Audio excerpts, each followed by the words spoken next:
पर्दे के पीछे से नहीं, अब सोनिया गांधी खुलकर महबूबा मुफ्ती और फारूक अब्दुल्ला के साथ कश्मीर में अलगाववाद की सियासत करेंगी। कांग्रेस ने अपनी तरफ से People's Alliance for Gupkar Declaration में शामिल होने की पूरी तैयारी कर ली है। हालांकि गुपकर डिक्लेरेशन पर कांग्रेस पहले से ही हस्ताक्षर कर चुकी है, लेकिन जिस दिन People's Alliance for Gupkar Declaration का गठन हुआ, उस बैठक में कांग्रेस शामिल नहीं हो पाई थी। इसमें CPIM पहले से शामिल है। कश्मीर कांग्रेस ने साफ तौर पर कहा वे पार्टी के केंद्रीय आलाकमान से सलाह मशवरा करने के बाद गुपकर घोषणा पत्र गठबंधन यानी PAGD में शामिल होने पर विचार करेगी। इसके साथ ही पार्टी ने कहा कि पूर्ववर्ती राज्य के लोगों के अधिकारों की रक्षा के लिए संघर्ष करने का एक साझा मंच होना चाहिए। आपको बता दें कि PGDA का मुख्य उद्देश्य कश्मीर में अनुच्छेद 370 और 35A की वापसी कराना है और जिस तरह से अब्दुल्ला और मुफ्ती परिवार के कब्जे में जम्मू कश्मीर पहले था, उसी तंत्र को लागू करना है। जम्मू कश्मीर प्रदेश कांग्रेस समिति के अध्यक्ष गुलाम अहमद मीर गठबंधन की 2 बैठकों से नदारद रहे।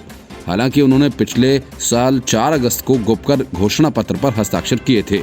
मीर ने कहा कि 15 अक्टूबर को गठबंधन की पहली बैठक के समय उनकी तबीयत ठीक नहीं थी और 24 अक्टूबर को दूसरी बैठक के वक्त वे कश्मीर में थे ही नहीं।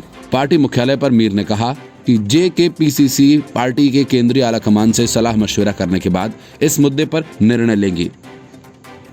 उन्होंने कहा कि जब पहली बैठक हुई तब तबीयत ठीक नहीं थी। दूसरी बैठक बहुत कम समय में बुलाई गई थी। राष्ट्रीय पार्टी होने के कारण कांग्रेस को केंद्रीय आलाकमान से इन मुद्दों पर चर्चा करनी होती है। मुझे जब बैठक से मात्र 3 घंटे पहले सूचना दी गई थी तब मैं श्रीनगर में भी नहीं था। मीर ने कहा कि उन्होंने PAGD की बैठक टालने को कहा था क्योंकि कांग्रेस का केंद्रीय नेतृत्व बिहार चुनाव में व्यस्त है।